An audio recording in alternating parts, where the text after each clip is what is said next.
The producers of Wild About Wheels present this special home video program.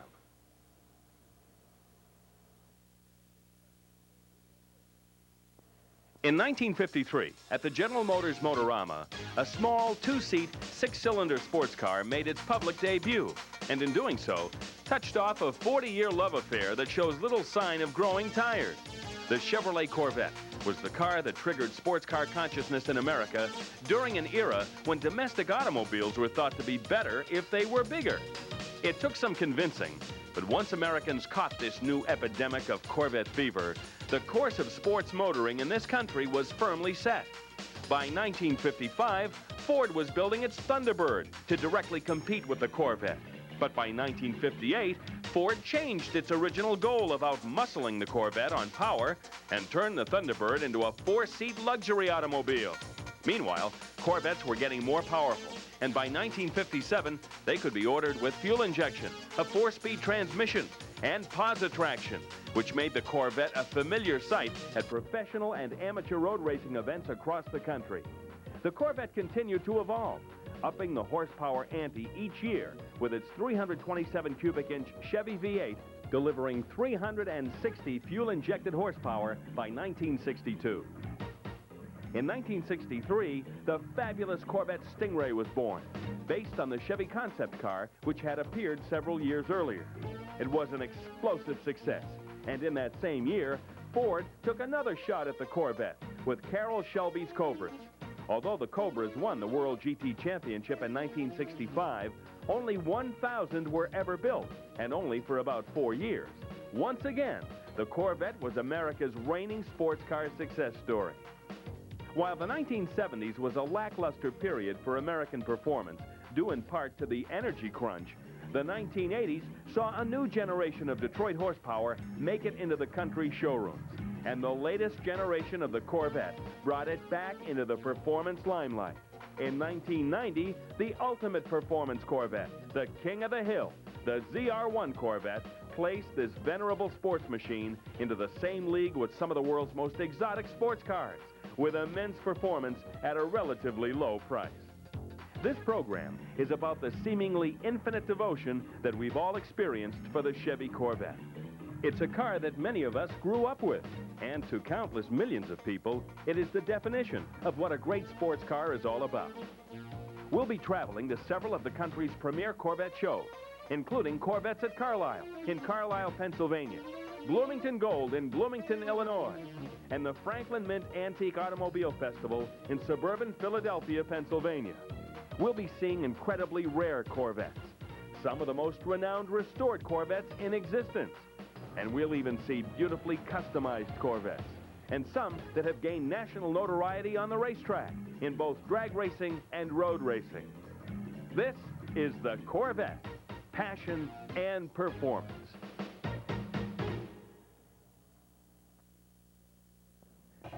This is the McLean County Fairgrounds in Bloomington, Illinois, and you're looking at what many consider to be the most prestigious Corvette event in America, Bloomington Gold. Over a 4-day period, 3,000 Corvettes will converge at this site for a vast and varied lineup of activities for the 30,000 Corvette enthusiasts who will be attending. This event began in 1973 and attracted only a handful of cars and a few part swappers. Today, along with the staggering number of Corvettes and spectators, there will be over 400 vendors offering a combined 1 million Corvette parts spanning every year of Corvette production. Just mentioning to someone that you had attended Bloomington Gold usually results in envious responses from anyone who's really into vets. They know that you'll see not only the most spectacular restored Corvettes in the world, but many extremely rare and valuable Corvettes. Every year a fuel-injected Corvette from 1957 to 1965. Split-window coupes, L88s, all of the 427 and 454 Corvettes from 1966 to 74. 1965 396 Corvettes, coupes and roadsters, LT1s from 1970 through 1972. Plus, all of the most desirable Corvette options can be seen here. Side exhausts, teak steering wheels, leather interiors, knockoff wheels, air conditioning on mid-years, power steering, brakes and radio antennas, close ratio 4-speeds, rally wheels, alloy wheels. Numbers matching cars are everywhere you look, many with Protecto plates, window stickers, and some brought to the event by their original owners. There's always an auction at Bloomington Gold, and it's always well attended by serious Corvette buyers who know that the cars being offered for auction are everything the seller claims. Bloomington Gold is not the place to present a Corvette with bogus pedigree. There are too many expert Corvette diehards on the premises to punch holes in any misrepresented sales claims. Nearby, at the Illinois State University Fieldhouse, you'll find the Special Collection exhibit, which is an annual feature at Bloomington Gold. These are the Corvettes that currently occupy residence in some of the world's most exclusive automobile collections and are loaned to this exhibit by their owners. Some of the most famous Corvette concept cars, such as the Manta Ray, can be seen here.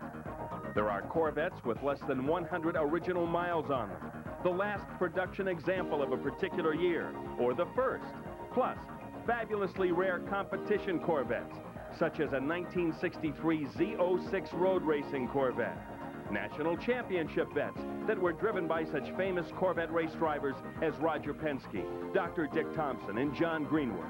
And yes, you may even see a Corvette Grand Sport, undoubtedly the most sought-after competition Corvette ever built. Only 5 were ever constructed between 1963 and 1965. And it was during that period you could see these 377-cube Weber carbureted lightning bolts battling with Carroll Shelby's formidable Cobras at great racetracks from coast to coast. In recent years, the few remaining Grand Sports have changed hands only occasionally for prices well over $1 million.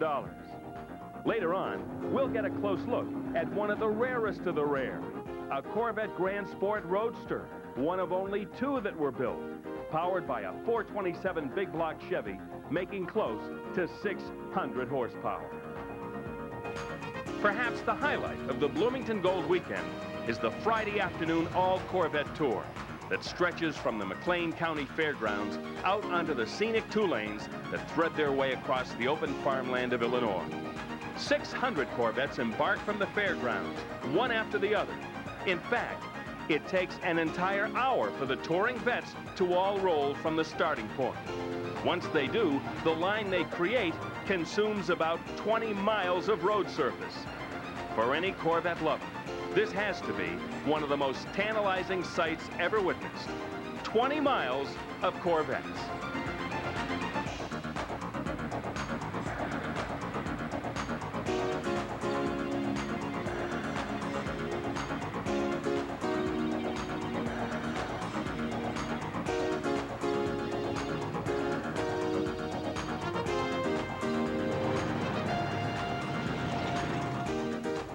On Sunday, it's time for serious business as the Bloomington Gold Corvette Show gathers 500 Corvettes into the main show area. Up to 100 of these cars will be submitted by their owners for Bloomington Gold certification, a painstaking process in which Bloomington Gold officials slowly and deliberately examine the cars and determine if they are within 5% of total factory originality. Everything is checked. Serial numbers, option codes, build codes, correct placement of factory stickers, correct type of chassis paint and chassis undercoat, tire size and tread type, condition of weather stripping materials, spark plug brand, accessory belt brand and size, and on and on and on. You can imagine why any owner whose Corvette has received a Bloomington Gold certificate is so ecstatic. There are silver and bronze certificates as well, and even honorable mentions.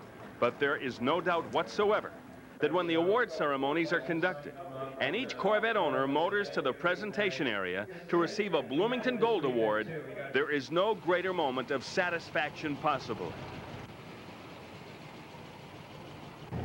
And you can be very sure that any Corvette that has been so honored can truly be considered one of the finest examples on wheels. Right now, we're about to make a brief stop in Boston, Massachusetts for a double-barreled event to celebrate the Corvette's 40th birthday. Half of the celebration was held along Boston's historic and picturesque waterfront.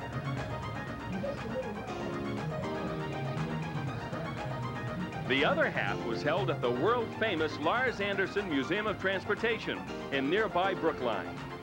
Naturally, there was a superb turnout of every year Corvette on hand. But two items of particular interest made this event quite distinctive.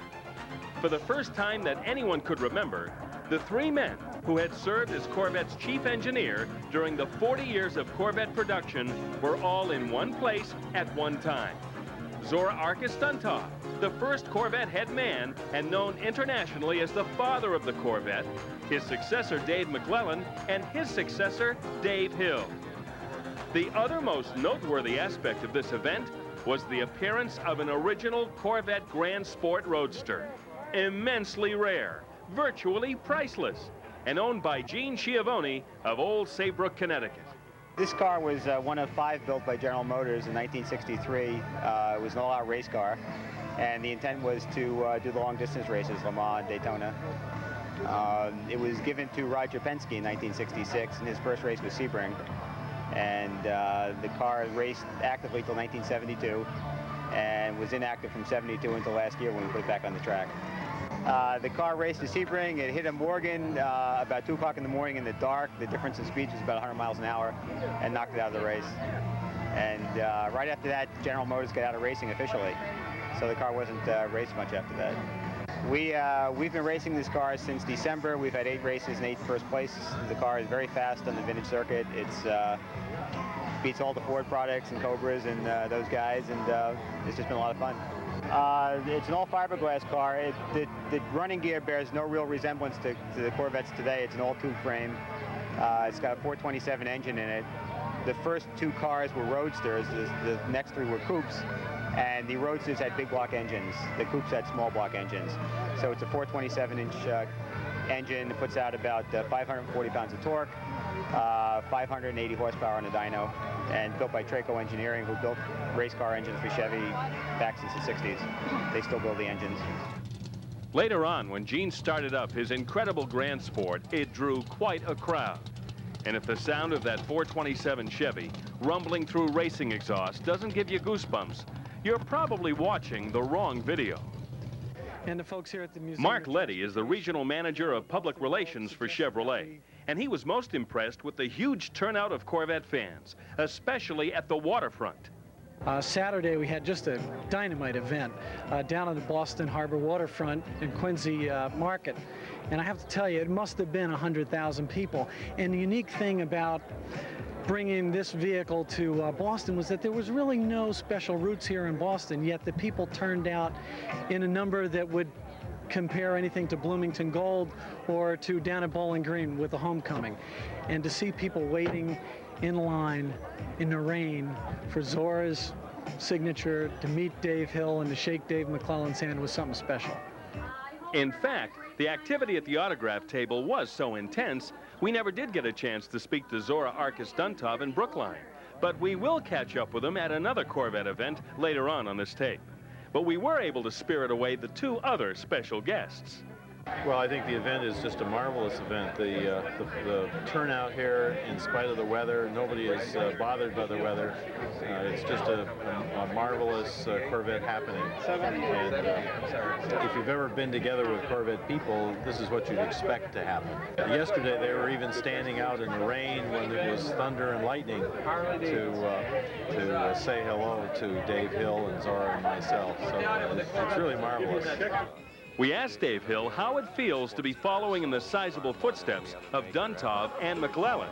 It is an awesome responsibility, but it's one that I think I feel extremely proud to be leading this team into the 5th decade, and the 5th generation. And we feel quite uplifted by our status in General Motors now of getting the 5th generation Corvette approved. So it's a real pleasure to be here, see the amount of enthusiasm that surrounds these cars and the way people feel about them. It's very uplifting. We're off again, this time to Carlisle, Pennsylvania, for another highly respected and attended Corvette celebration. Corvettes at Carlisle, held at the Carlisle, Pennsylvania Fairgrounds. This event began in 1982, and like Bloomington Gold, it attracts the country's most desirable Corvettes. 3,000 vets, 40,000 people. Is it any wonder that Corvettes at Carlisle is called the Woodstock of Corvettes? Bill Miller, on the left, and Chip Miller, no relation, are the Corvettes at Carlisle promoters. They've seen this event increase in size dramatically over its life. And one reason is the Corvette giveaway held each year, when a lucky ticket holder can drive home in their own Corvette, such as this 1973 Roadster. It's an element to the Corvettes at Carlisle event that has obviously paid off. One of the ways we developed the show and really brought a good number of people in for the very first time, other than our reputation, which at that time was 7 or 8 years old. We've been successfully doing shows. What we did, we gave away a 1982 collector edition Corvette, brand spanking new. It was 2020. We were right on the ball when we came up with that concept. This place is packed here today, and I think we're at 10 of 11 on Sunday morning, and it's the place is packed. It'll just keep building, and come 3:30, it's an absolute mob scene when we give the car away. It's a concept, we don't know how well it works, but we do know that the people stay here till Sunday. It's a very, very active show on Sunday. Nearby in the exhibition hall was a special display called Chip's Choice, an annual gathering of Corvettes that Chip Miller assembles, and he talks about the car that at this event was the star of the show. There's some very, very special cars, but most dominant is the car in the center. It's a 1967 race-prepared Corvette. It's the only mid-year car, mid-year meaning 63 to 67 Corvette, that has raced at the famed Le Mans. It entered the 24-hour of Le Mans in 1967. It broke after 12 hours of competition, in which point it was dominating its class. Very significant car in that also it's an L88. That's the highest horsepower ever produced in a Corvette. And this is one of 20 produced in 1967. The factory wouldn't produce this car with a radiator shroud, so in essence, your first stoplight, the car would overheat and cook. They discouraged its street use other ways too. It did not have a heater, and it did not have a radio. There was no amenity in this car. But this car is probably the finest restoration, unequivocally, that I've seen. It's a dynamite restoration of one of the most significant Corvettes of all times. There's a series of brand sports produced in .63 which are valued by collectors today at a higher price than this. They're in the $1 million range, $1 million plus. This car is probably 1/2 to 3/4 of $1 million in value. It's right there, and it's a very, very significant car. We're just very pleased to have it here. Nearby at Corvettes of Carlisle, there was an event within an event, a special reunion, in which over 70 Corvettes built by Reeves Callaway assembled in a reserved show area. The Callaway Corvettes, built at the Callaway Assembly Facility in Old Lyme, Connecticut, are incredibly powerful sports cars that have taken the performance of the new generation Corvettes to even more astronomical heights. Chevrolet approached Callaway in the mid-1980s about building specially equipped twin-turbo Corvettes, which could be ordered through any Chevrolet dealer. The Callaway twin-turbo Corvettes were 190-mile-per-hour speed merchants that quickly established Reeves Callaway's reputation for building enormously capable Corvettes. The normally aspirated Supernatural line of LT1 and ZR1 Corvettes followed, imbued with 100 more horsepower than factory ratings, through the use of different camshafts, high-tech cylinder head modifications, and tweaked engine management computers.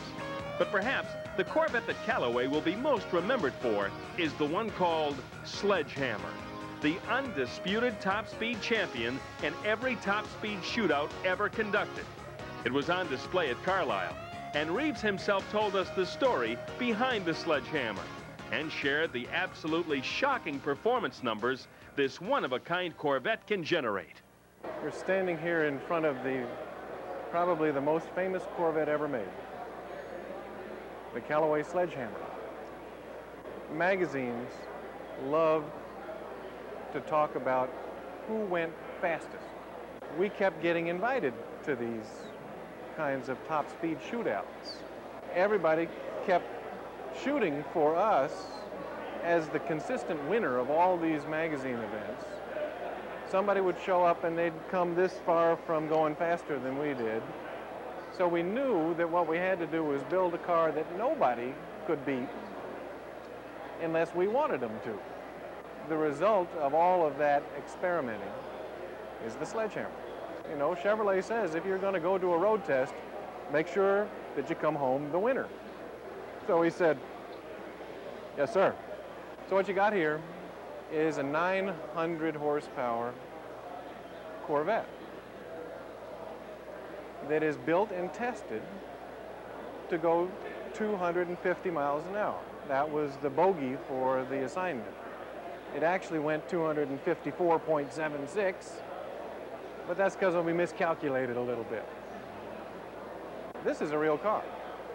This is the kind of car that you give the keys to your mom and she can drive it to the store. It starts, it idles, it's quiet. It just so happens that if you hold the throttle down for long enough, you'll go 255 miles an hour.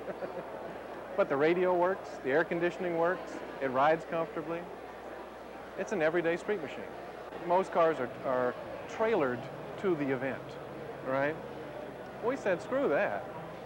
Drive the car from Connecticut to the test track in Ohio. There's only one test track in the United States that's big enough to do that kind of speed safely. That's at the Transportation Research Center in Ohio. It's a 750-mile trip from Connecticut. We drove the car out there.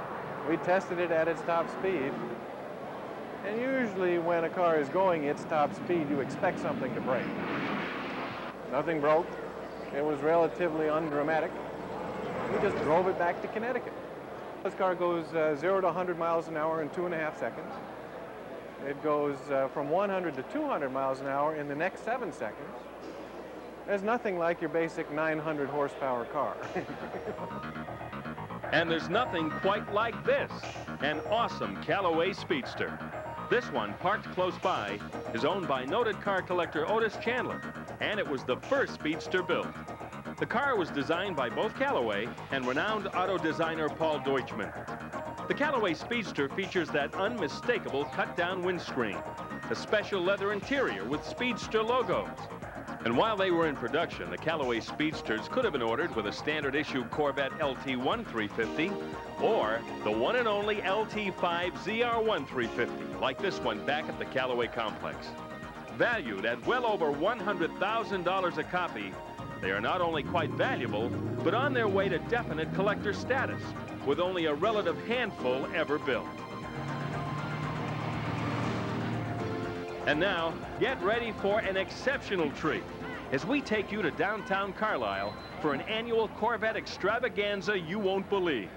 The Corvettes at Carlisle Street Parade, in which over 400 Corvettes cruise down Carlisle's main street, side by side and nose to tail, before a delighted gallery of residents and visitors. If you love Corvettes, this is nothing less than a rolling smorgasbord of Corvette madness. And right now, you've got the best seat in the house.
After the 400 Corvettes came to a stop, everyone had a chance to walk along the main street and see the cars up close. Someone mentioned how this much wealth had never been seen on the main street of Carlisle before. And right now, you'll have a chance to join the action, thanks to the exclusive Wild About Wheels Vet Cam.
Back at the fairgrounds, the award ceremonies offer everyone a last look at the Corvettes that have been bestowed recognition in the popular voting.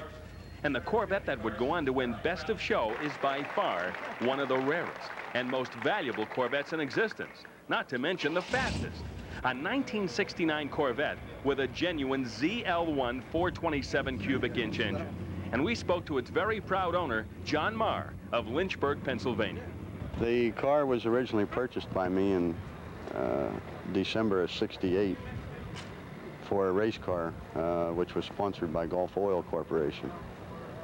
We raced it for 3 years, and it parked it in 1972 when Gulf got out of racing, and it's one of about 7 that were built with the engine, an all-aluminum 427. And I never looked at the car again till '89 when somebody just asked me if I still had it. And of course it was sitting out in the truck garage, and we got it back out, and all we do is show it now. Almost 2,750 miles on it now, quarter mile at a time. Other than I don't run the original engine in for fear of ruining it. We keep it at home in a crate. Gulf Research did a lot of the, they did all the engine development work on the car. And that's the reason for the Gulf emblems on it. Now, it's off to another part of Pennsylvania, just outside Philadelphia, to the Franklin Mint and its annual Antique Automobile Festival. Each year, on the grounds of the Franklin Mint, its hugely successful car show spotlights a particular make or classification of automobile. And at this event we're taking you to, the Corvette was the honored centerpiece. While Bloomington Gold and Corvettes at Carlisle boasted a greater number of Corvettes, the Franklin Mint show is hardly struggling to fill the show area. And the quality of the Corvettes was absolutely first-rate. And you couldn't ask for two better special guests, Zora Arkus-Duntov and Dave Hill, who seem to be getting as much satisfaction out of showing off the many Corvettes as the owners who brought them. Both men were clearly very happy to see how much enthusiasm the Corvette could still create. I like to be with among friends, and that's all Corvette owners have with friends. I like to go out in the field and participate in events like this and get to understand better the Corvette mystique, because it is a magnificent American icon. We sold more than 1 million Corvettes, and that far exceeds anything that any sports car has ever done or probably ever will do. And that kind of following, that kind of enthusiasm that we see here is really, it gives an uplifting and an increase in the spirit to keep going and keep that American sports car pure and true and something that will exceed the expectations of all the people who have been Corvette fans over the years. If you wanted beautiful Corvettes to swoon over, there were about 500 in the Franklin Mint display area. Before we see some of them up close and talk to their owners, take a look at a true one-of-a-kind vet. It's the 1 millionth Corvette built, a 1993 Roadster that rolled out of the Bowling Green, Kentucky assembly plant on July 2nd, 1992, 39 years and 3 days after the first Corvette was buttoned together. It's time to get a detailed look now at some of the fantastic Corvettes at the show. We don't have time to see them all, but we'll stop and look at several and let the owners tell us about them.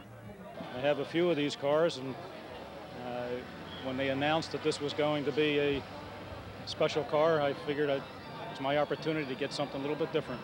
The fact that there's only so many of them made, they come in a certain color combination only, and the fact that my particular car is a ZR1 makes it even a little more special, knowing that there aren't too many ZR1s going to be produced. If you wanted a 40th anniversary car, you can only get it in the ruby red metallic. The badging on the car is all chrome, both the Corvette emblem and the side emblem on the car. On the wheels, you can see the ruby red inset. That's special to the 40th anniversary model. The engine was pumped up to 405 horsepower from the previous years on the ZR1.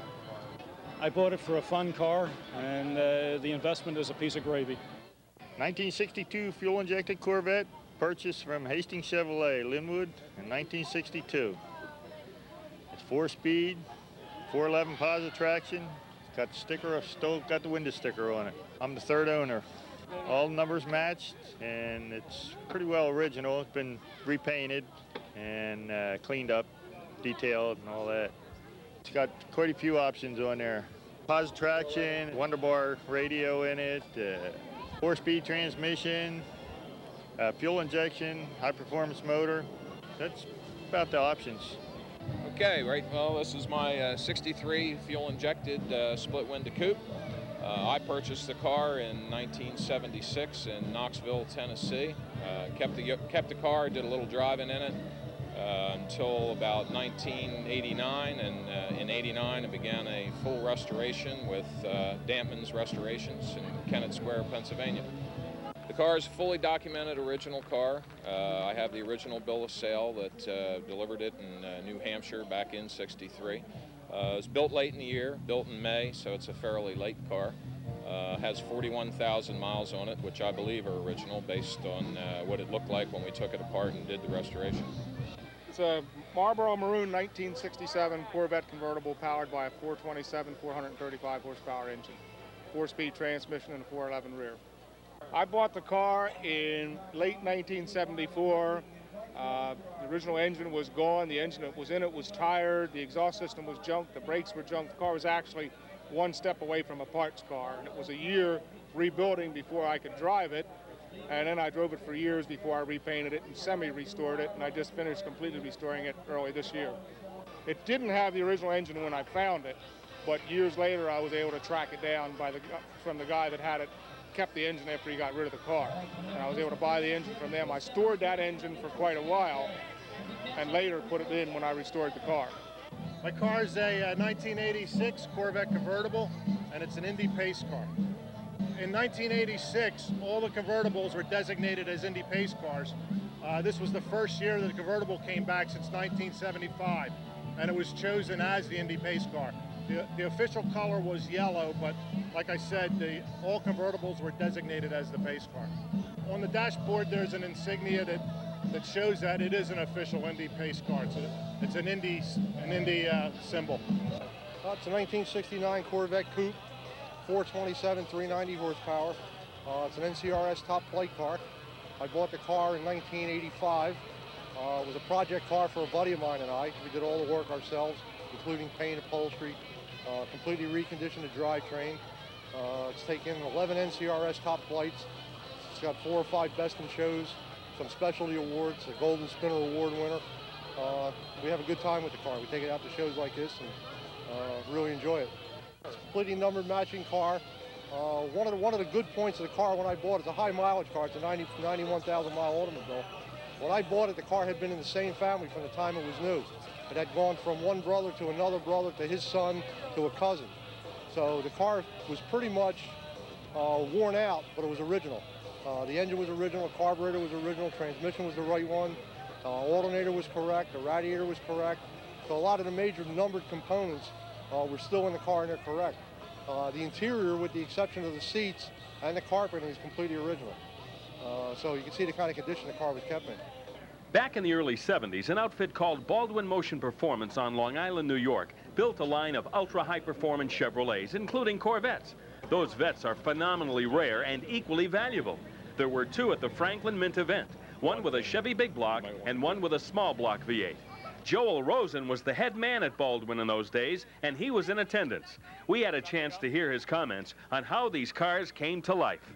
Well, this car right here is our Baldwin Motion 1970 GT, which was kind of the top of the line of all the special cars that we built back then.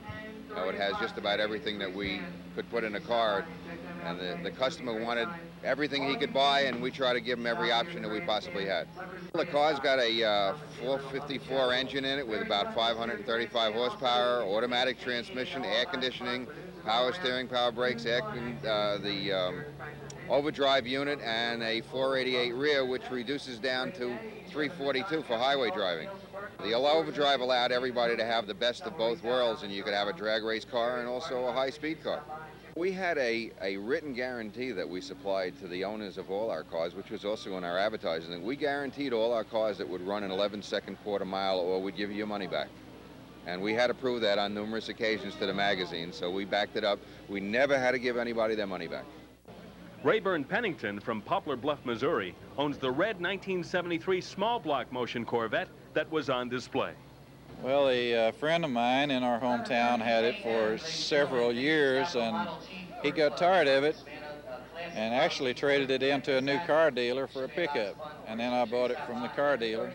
And I knew it was a special car, but I didn't know for sure just what it was until I started research on the car. And through Vet Views magazine, they helped me and found out that Mr. Rosen had built the car, and then I talked to him at the Corvette show in Springfield this past summer, and he verified to me that he did build the car, and it is a genuine motion car. Has a 350 engine with automatic transmission, factory air conditioned.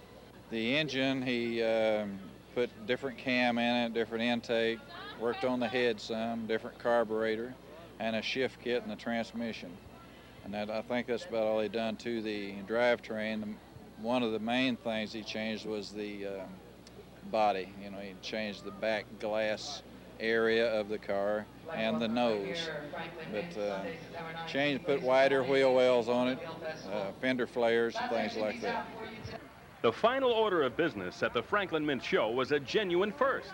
With the small entrance road leading to the Franklin Mint grounds as the setting, 40 Corvettes, each representing a year of Corvette production from 1953 to 1993, assembled for a group photograph. It was indeed a sight to move any Corvette disciple. And what better way to honor America's only true sports car? Corvettes have always been the perfect starting point for the serious customizer who wants to drive something unlike anything the next guy has.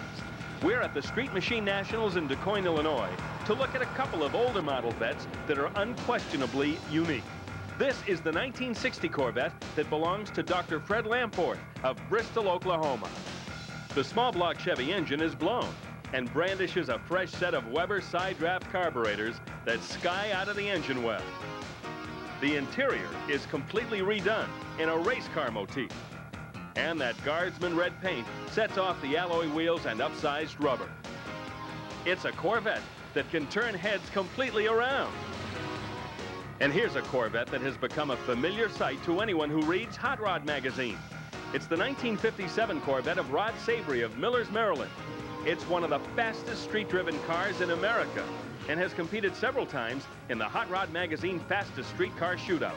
At one time, it simply ran a non-nitrous, carbureted 600-plus inch big block bow tie that easily ran the quarter mile in the 8-second range, as the license plate states. But recently, Savory succumbed to temptation and added a full nitrous system. The result? You're looking at what may be the only 7-second street-driven Corvette in the world. Another screaming vet of early vintage is this super 1962 Roadster that's also seen quarter-mile duty in Hot Rod's Fastest Street Car Shootouts. It's owned by George Pointer of Waterford, Michigan. It runs a punched-out Chevy big block and mechanical fuel injection. We asked George if it was indeed street-driven. There's a lot of cruising in our area. We have cruises practically every night of the week. But on a Wednesday and a Friday and a lot of Thursdays, I don't have a problem putting down to a cruise, and that's maybe maximum 10, 15 miles. And the car runs relatively cool. Don't have a problem there. What's kind of unique about it is the mechanical fuel injection. Okay, what this is a Crowler mechanical fuel injection system that's flown for the street. In addition to that, we've got a nitrous oxide system on top of that. Now, when I say flowed for the street, what I mean is there's a vapor separator, and there's a way of starting the car. This is the vapor separator. And what a vapor separator is, when the fuel is brought from the gas tank to the separator, what it does, it takes the air out of the gas, so you got a pure gas mix that's flowing through the fuel pump. And in addition to that, you keep like 3 pounds of fuel pressure on it, and that allows you to trickle gas in the fuel injection system to start it. And that's why it's streetable compared to your race mechanical fuel injection systems. When you talk about drag racing Corvettes, no conversation would be complete without mentioning those brash bad boys of the International Hot Rod Association, the Pro Modifieds, or Pro Mods. Some are supercharged and burn alcohol. Others are plumbed with humongous nitrous oxide foggers. Motors range from 500 cubes supercharged to 700 cubes with nitrous. With fully functional doors and hoods and no one-piece bodies, they're the fastest door slammers in drag racing, capable of mid-6-second blasts at over 200 miles per hour. The Pro Mod ranks are loaded with Corvette ZR1 bodies. Pro Mod champion Scotty Cannon from Greer, North Carolina, races the OnSat Satellite Guide ZR1 with a frightening blown 500 cube big block that flies down the quarter mile sounding like a mad maniacal vacuum cleaner gone berserk. Carl Moyer's ZR1 runs a 700 cube nitrous engine, and it goes like stink.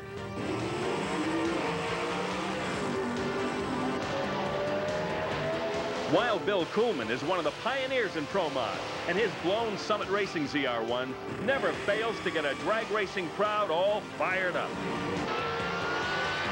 Young Jim Halsey's Castrol Oil ZR1 runs the Mountain Motor nitrous setup and makes 6-second quarter miles look almost too easy. And Steve Johnson is the pilot of Dave Simpson's nitrous-injected ZR1 that redefines the word hot.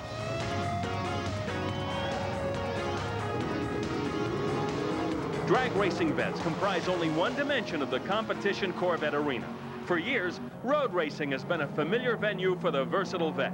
The SCCA World Challenge is a professional series that's been a veritable mainstay for the new generation Corvettes. And this man, Kim Baker, has won this series with almost predictable ease in his stable of well-prepared Corvette race cars. We spoke to him at Corvettes at Carlisle. We raced the SCCA World Challenge, and the car over here is the 1991 champion, and the car next to it is the new ZR1, which is a 1992, and it's had its debut race at Mosport 24 Hours, which it won, and that's the biggest race in our series of the year. We also won the championship in '86 and '87.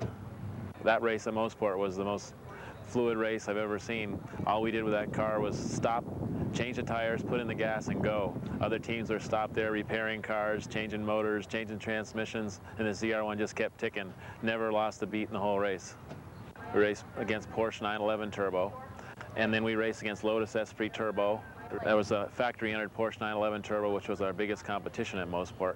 And they ran good for a while. They ran into trouble, and we just kept leaving them laps and laps behind. We ended up 15 laps ahead in the end. So, how do you like your Corvettes? Totally original, painstakingly restored, and ready to be awarded Bloomington Gold? Or maybe remarkably rare, one of a kind, worth a genuine fortune? Or maybe ready to race, gobbling up the competition on the quarter mile? Or carving up the opposition on a twisting road course? Before you answer, just take a peek at what may lie ahead in the Corvette's future. This is the Corvette Indy, considered by many to be what the next generation Corvette may look like within the next several years. Its mid-engine design is the direction that countless Corvette followers have been stubbornly anticipating.